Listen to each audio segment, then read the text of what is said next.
नमस्कार दोस्तों। कहते हैं ना दोस्तों कि अपनी पीठ हमेशा मजबूत रखनी चाहिए, क्योंकि शाबाशी या धोखा दोनों पीछे ही मिलता है। तो कैसे हैं आप लोग दोस्तों? एक बार की बात है कि एक गांव होता है, तो वहाँ पे एक कपल आता है। उनकी लव मैरिज रहती है और उनके प्यार की मिसालें पूरे शहर में दी जाती हैं। और उनके यहाँ एक नियम रहता है कि सबके यहाँ की मशालें रात्रि में भले बुझ जाएं, लेकिन उनके यहाँ की मशालें नहीं बुझती थी, वो पूरी रात जलती थी। और एक बार की बात है कि राजा और रानी अपने किले में खड़े होकर के बातें कर रहे थे और उसके यहाँ की मशालें जल रही थी। तो राजा कहता है कि वो जो लड़का है ना, वो ज़्यादा प्यार करता है उस लड़की से और तभी उसने शादी की है। तो रानी कहती नहीं नहीं, लड़का नहीं, लड़की ज़्यादा करती है। तो राजा कहते हैं कि चलो अच्छा देख लेते हैं कि कौन ज़्यादा एक दूसरे से प्यार करता है। अब इस चीज़ की परीक्षा के लिए राजा ने एक उनके दिमाग में एक नया आइडिया आया कि चलो पहले एक लड़के से पूछते हैं।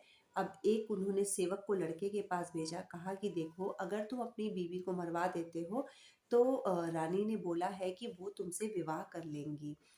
तो वो कहता है कि देखो, कितने भी राज्यों की रानियां आ जाएं, लेकिन मैं अपनी बीवी को बहुत ज़्यादा प्यार करता हूँ और मैं उसे नहीं मारूंगा। अब आके सेवक आके राजा से बोलता है कि राजा साहब, वो आदमी तो ऐसे कह रहा है। राजा साहब कहते हैं अच्छा ठीक है। फिर बारी आती है उस औरत के बारे में जानने की।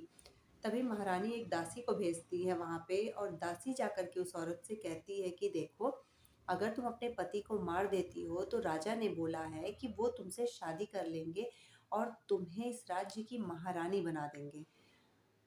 वो औरत कुछ सोचती है, उसके बाद कहती है कि ठीक है, राजा से कह देना कि जब रात्रि में मसाल जब बुझ जाए तो समझ जाएंगे कि उन्होंने अपने पति को मार दिया है।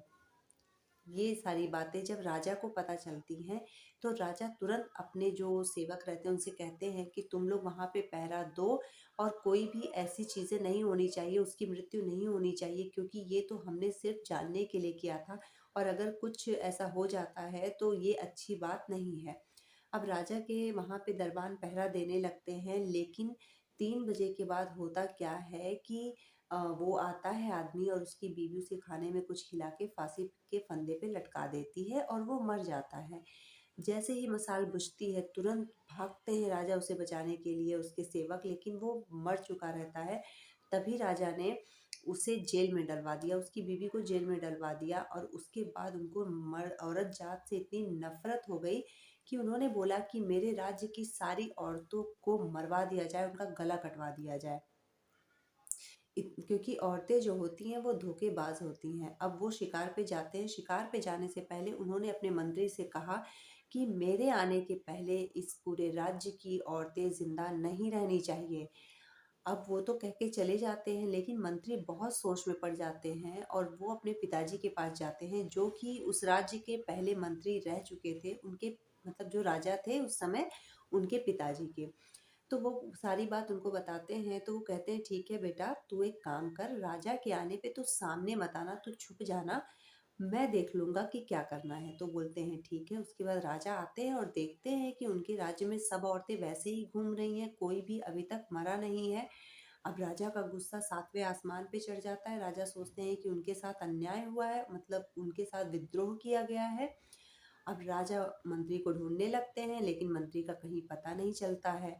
अब राजा साहब अपनी टुकड़ी के साथ मंत्री के घर जाते हैं और उनके पिताजी से कहते हैं कि आपका पुत्र कहाँ है।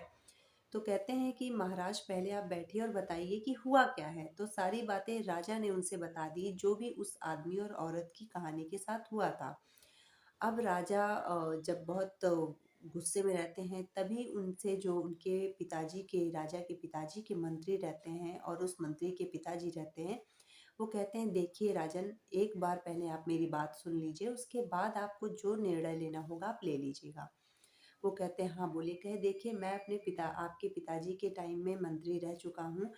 एक बार की बात है कि मैं और आपके पिताजी शिकार पे गए थे। उसी समय क्या हुआ कि हम जंगल में जब गए वहाँ पे, तो हम दोनों वहाँ पे अकेले थे।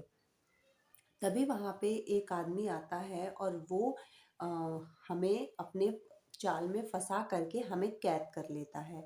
और वो जहाँ पे लेकर के जाता है वहाँ पे 2 अ, कब्र बनी रहती है। तो हमें लगता है कि एक कब्र मंत्री के लिए और एक कब्र आपके पिताजी मतलब राजा के लिए है।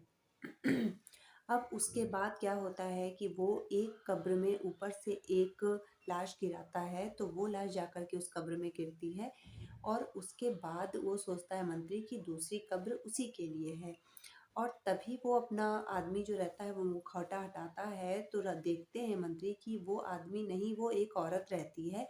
तभी वो औरत मंत्री से कहती है कि देखिए, आप अपने आपके जो राजा ये राजा हैं, इनके जो पुत्र हैं, वो मुझे पसंद करते थे, मुझे चाहते थे अपने यहाँ की रानी बनाना, लेकिन मैं उन्हें नहीं पसंद करती थी और मैं इसे पसंद करती थी। तो उन्होंने इसको मार डाला और इनको मार करके उन्होंने चाहा कि अब वो मुझसे विवाह कर लेंगे। लेकिन मैंने जो दूसरी कब्र खोदी है, वो राजा के पुत्र के लिए खोदी है और मैंने उन्हें मार दिया है और दूसरी कब्र में उनको दफनाऊँगी और एक कब्र मेरी खोदी जाएगी जिसमें मैं अपने मृत्यु के पश्चात उसमें रहूँगी, ताकि मैं और मेरे जो प्रेमी हैं वो हमेशा पूरी ज़िंदगी अगले 7 जन्मों तक साथ रहें और अगले जन्म में हम कभी अलग ना हों।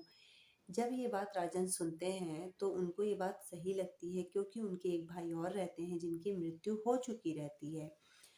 अब उन्हें सारी बातें समझ में आ जाती हैं कि सब औरतें एक तरह नहीं होती हैं। एक औरत के खराब होने से सारी औरतों को वो दंडित नहीं कर सकते। जब ये बात उनकी समझ में आती है तो राजा फिर अपना निर्णय बदल देते हैं और उनको ये समझ में आ जाता है कि अगर एक जगह से धोखा मिला है तो ज़रूरी नहीं कि हर जगह से आपको धोखा ही मिले। तो दोस्तों, ये थी आज की कहानी और आप ज़रूर बताइएगा कि आपको कैसी लगी और चैनल को सब्सक्राइब कर लीजिएगा। मिलेंगे आपसे नेक्स्ट मोटिवेशनल वीडियो के साथ। नमस्कार, जय श्री राम।